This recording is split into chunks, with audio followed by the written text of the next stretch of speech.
السلام علیکم ورحمۃ اللہ وبرکاتہ۔ بھائیو، آج میں بات کروں گا ایک مفرد دوا کی، جو کہ بہت ہی امپورٹنٹ دوا ہے، اس کے بارے میں، جس کو اردو میں جیسا کہ آپ دیکھ رہے ہیں اسکرین پہ کہ سنگاڑا اور انڈین واٹر چیسٹ نٹ انگریزی میں بولتے ہیں۔ بوٹنیکل نیم اس کا ہے ٹریپا بسپینوسا۔ اس کی فیملی لیتھارسیے اور ٹریپیسیے ہے۔ اگر بات کریں اس کے حصص مستعملہ کی کہ اس کا کون سا جز استعمال کیا جاتا ہے، تو اس کا پھل جو ہے سنگاڑا کا استعمال ہوتا ہے۔ بنگلہ زبان میں اس کو پانی پھل کہتے ہیں، جیسا کہ مخزن المفردات میں صفحہ 261 میں بات لکھی ہوئی ہے، اور اردو میں اس کو سنگاڑا کہتے ہیں، ہندی میں اس کو جل پھل کہتے ہیں، انگریزی میں انڈین واٹر چیسٹ نٹ کہتے ہیں۔ اور اس کی ماہیت کی بات کریں تو سنگاڑا ایک بیلدار بوٹی کا پھل ہے جو نیلوفر کے مانند پانی میں پیدا ہوتی ہے، اور اسی کے مانند یہ سطح آب پر جو ہے اس کے پتے پھیلے ہوئے ہوتے ہیں۔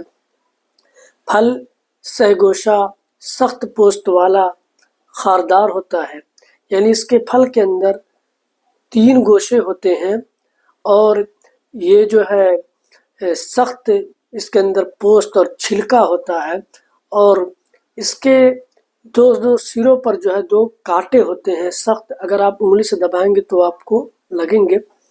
خام ہونے کی حالت میں، کچے ہونے کی حالت میں اگر سنگاڑے کی بات کریں تو یہ سبز رنگ کا ہوتا ہے، لیکن جب یہ پختہ ہو جاتا ہے تو یہ سیاہ ہو جاتا ہے۔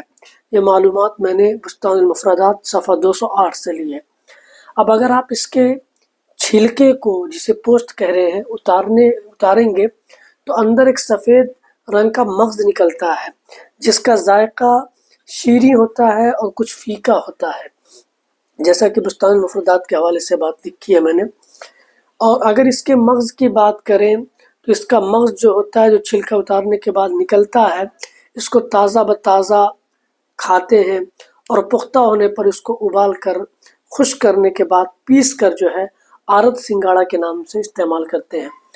اور یہ سرنجان سیری سے مشابہت رکھتا ہے، اور یہ طب میں دوان مستعمل ہے۔ چونکہ مغز سنگاڑا سرنجان سیری سے مشابہت رکھتا ہے، اس لیے بعض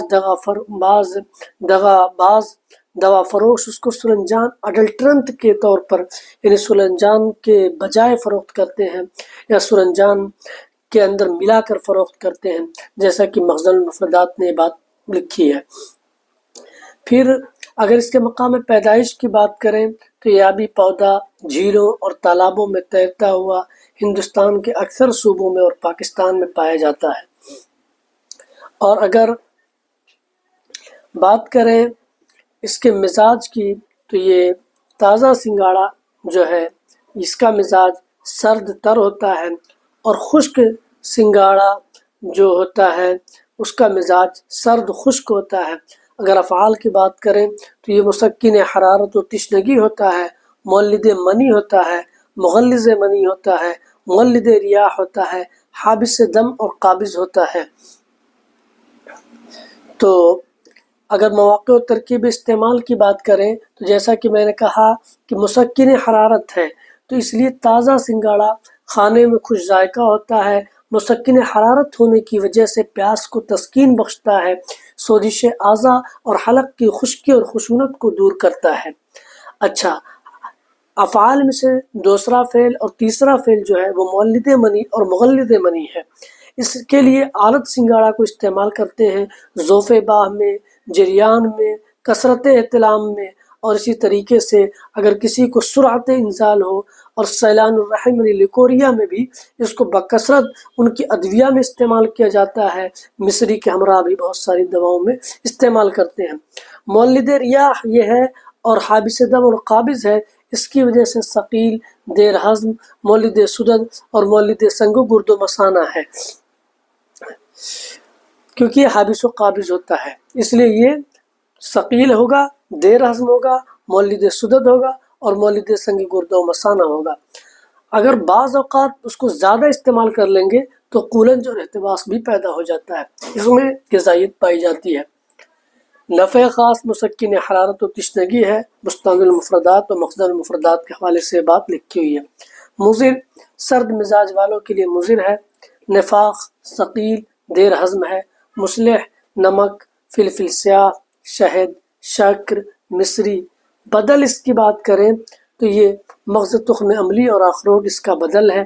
مقدار خوراک کی بات کریں 3 سے 10 گرام اس کی مقدار خوراک ہے۔ تو سنگاڑا بکثرت جو ہے بطور غذا استعمال ہوتا ہے، اگرچہ قلیل غذا ہے، لیکن اس سے درد شکم اور نفخ شکم بھی پیدا ہو سکتا ہے، یعنی فلیکچولنس بھی پیدا ہو سکتا ہے، اور ایبڈومنل پین بھی پیدا ہو سکتا ہے، اور اسی طریقے سے احتباس بول کی بھی شکایت ہو سکتی ہے۔ اس لیے جو ہے اس کے کھانے کے بعد جو ہے وہ مصلح کے طور پر اطباء جو ہے مصری کھانے کی یا شہد چٹانے کی یا اسی طریقے سے فلفل سیاہ کی وغیرہ دینے کی بھی مطلب سفارش کرتے ہیں۔ مشہور مرکبات کی بات کریں جو سنگاڑے سے بنتے ہیں تو اس میں معجون آرد خرما ہے، اور حب جریان بنسخہ خاص ہے، حلوہ سپاری پاک ہے، صفوف گوت کا تیرے والا ہے، تو یہ سب اس میں ہیں۔ اور کیمیاوی تجزیہ کی بات کریں تو اس میں جو ہے جو کیمیکل کنسٹیٹوئنٹ ہوتے ہیں ان میں منرلز ہے، iron, manganese, calcium, potassium, vitamin A, vitamin B6، vitamin D, fruit کے اندر protein, fat, starch, sugar, manganese, اور اسٹم اینڈ روٹ کے اندر ان میں جو ہے پائے جاتے ہیں مینگنیز، کاپر، کرومیم۔ اور اگر اس کے نیوٹرینٹ کمپوننٹ کی بات کریں غذائی اجزاء کی تو اس میں کاربوہائیڈریٹ، کروڈ فائبر، موئسچر ہوتا ہے۔ فائٹو کیمیکل کی بات کریں تو اس میں جو ہے فینولز، فلینوائڈز، ٹیننز، الکلائڈز، سیپورنز ہوتا ہے۔ اب فینولز جو ہوتا ہے اس کی وجہ سے یہ جو ہے اپنے دوائی اثرات رکھتا ہے، ٹینن کی وجہ سے یہ حابس و قابض ہوتا ہے، فینول کی وجہ سے یہ مسکن حرارت ہوتا ہے، فلینوائڈز اس کے اندر ہے، تو الکلائڈز ہے اس کی وجہ سے یہ قوی دوائی اثرات بھی رکھتا ہے۔ اور اگر اس کے بارے میں بات کریں تو اینٹی پیریٹک ہے، یعنی دافع ہمہ بھی ہے، اور اسی طریقے سے ڈائیوریٹک ہے، مدر بول بھی ہے، اور اسی طریقے سے افورڈیسیک بھی ہے، مقوی باء ہے، اور اسٹرینجنٹ بھی ہے، قابض بھی پیدا کرتا ہے، اینٹی انفلامیٹری بھی ہے، اور کانسٹیپیٹیو بھی ہے، اور اگر